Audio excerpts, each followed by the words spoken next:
A proposta de reforma trabalhista foi apresentada pelo governo Michel Temer no final do ano passado.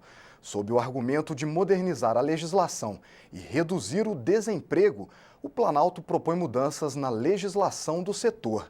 E como linha mestra dessa mudança, sugere dar prioridade para negociações coletivas em detrimento do que está estipulado na lei. O debate estabeleceu de imediato defesas e críticas acaloradas. A partir de hoje, a TV Câmara exibe uma série de reportagens mostrando o que poderá mudar nas relações de trabalho no Brasil. Nesse primeiro episódio, vamos saber o que propõe a reforma e o que aconteceu em países que seguiram por caminhos parecidos.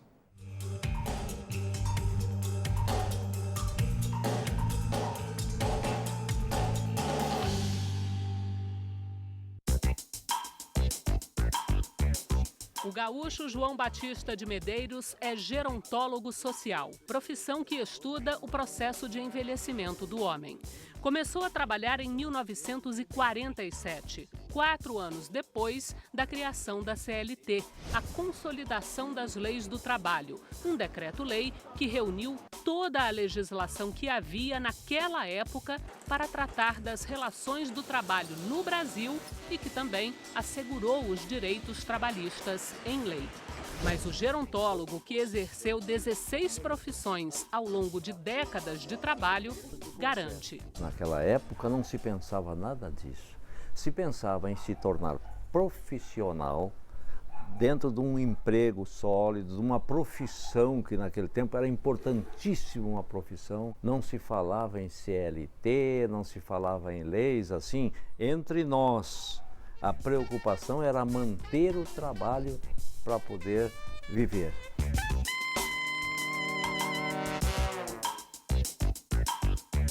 De 1943 para cá, lá se vão 74 anos. O mundo mudou bastante e as relações de trabalho também. Algumas profissões desapareceram, dezenas de outras surgiram e a forma de executar o trabalho hoje é bem diferente de 7 décadas atrás. Por isso, não são poucos os que afirmam que a CLT precisa passar por uma reciclagem, ser modernizada. Se falar em modernização da CLT é uma grande falácia.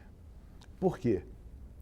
A CLT, de fato, ela já tem 75 anos, 74 anos, mas, na verdade, a CLT já foi, mais de 85% dos seus artigos já foram alterados. O mundo mudou, né? E a legislação ela não acompanhou a mudança que o mundo teve nesse período, o mundo do trabalho principalmente. A gente escuta toda hora essa inadequação nessas novas formas de vínculo empregatício. Então a lei precisa se adequar ao espírito do tempo. Mas o governo defende que a modernização da CLT, além de necessária, é um dos caminhos para gerar mais empregos para combater a atual crise econômica. Por isso, no final de 2016, enviou ao Congresso um projeto de reforma trabalhista para aprimorar as relações trabalhistas, atualizar os mecanismos de combate à informalidade, regulamentar a presença de representante de trabalhadores nas empresas para negociação direta com o patrão e atualizar a lei do trabalho temporário. Para alcançar esses objetivos, a reforma trabalhista propõe, entre outras coisas, aumento de 25 para 30 horas semanais a duração do trabalho em regime de tempo parcial. Se a jornada for de até 26 horas, poderá haver acréscimo de até 6 horas semanais. O trabalho temporário passa dos atuais 90 para 120 dias, podendo ser prorrogado pelo mesmo período. As empresas poderão contratar diretamente o trabalhador, que passará a ter os mesmos direitos previstos na CLT. A escolha de um representante dos trabalhadores no local de trabalho para as empresas com mais de 200 empregados por eleição. Ele terá estabilidade de 2 anos e deverá participar das negociações do acordo coletivo de trabalho e atuar na conciliação de conflitos trabalhistas junto à empresa. Mas o ponto central dessa reforma está na flexibilização das leis trabalhistas para que os acordos coletivos de trabalho, aqueles firmados entre os trabalhadores e a empresa, tenham força de lei. Isso não vai valer para normas de saúde e segurança do trabalho, mas poderá ser aplicado em outros 13 itens. Por exemplo, plano de cargos e salários, ou o parcelamento das férias em até 3 períodos, sendo que um deles, pelo menos, deverá ter no mínimo 15 dias de duração. O intervalo da jornada poderá ser negociado, mas não poderá ser inferior a 30 minutos. E a jornada de trabalho poderá chegar a 220 horas por mês e até 12 horas por dia. Quando se fixou a jornada de 8 horas, isso partiu de estudos científicos, de estudos médicos, né? Isso diz respeito à saúde do trabalhador, à saúde do ser humano, que não pode estar submetido a uma carga horária, né?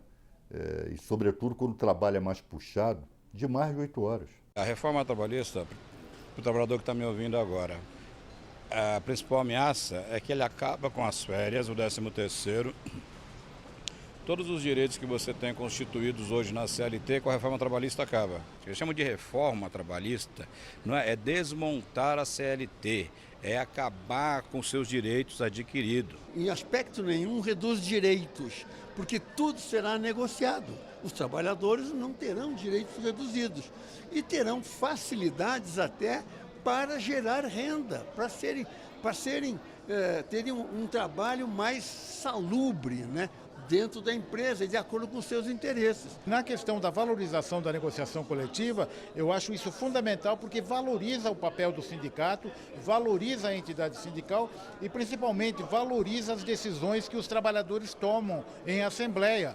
E isso para ele é um aprendizado também no sentido de saber o que ele quer, o que é mais importante, então leva ele também a buscar conhecimento para tomar uma decisão que seja correta.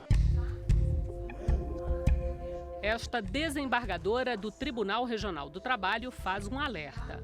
Para que as negociações coletivas funcionem em benefício do trabalhador, é necessário antes organizar a questão sindical no Brasil. O problema é que nós temos uma unicidade sindical. E enquanto existir sindicato único, um monopólio, a gente não vai ter concorrência entre os bons sindicatos de uma mesma categoria, numa mesma base territorial. Pensar em legislado sobre o negociado, primeiro tem que ter uma reforma sindical, autorizando a pluralidade sindical.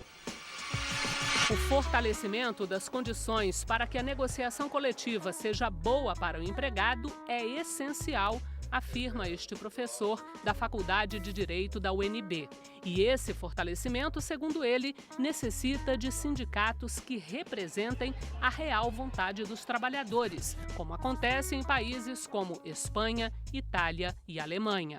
Bem diferente do que ocorre hoje no Brasil, que, segundo ele, precisa de mudanças na área sindical. Em primeiro lugar, seria necessário alterar a legislação que trata da organização sindical, estabelecer critérios de representatividade, tá? Em segundo lugar, é importante também que os empresários desenvolvam uma cultura de negociação, né? Os empresários muitas vezes defendem a negociação para que haja redução dos direitos previstos na legislação e não para resolver os problemas reais. Para este Procurador-Geral do Trabalho, a reforma proposta pelo governo, além de não criar mais empregos, vai fragilizar as relações de trabalho no Brasil, a exemplo do que aconteceu em outros lugares, segundo um estudo da Organização Internacional do Trabalho, feito em 63 países. Eu posso dar alguns exemplos de países da Europa, como Portugal, Espanha, Grécia, como posso também utilizar exemplos aqui na América Latina, México, Argentina.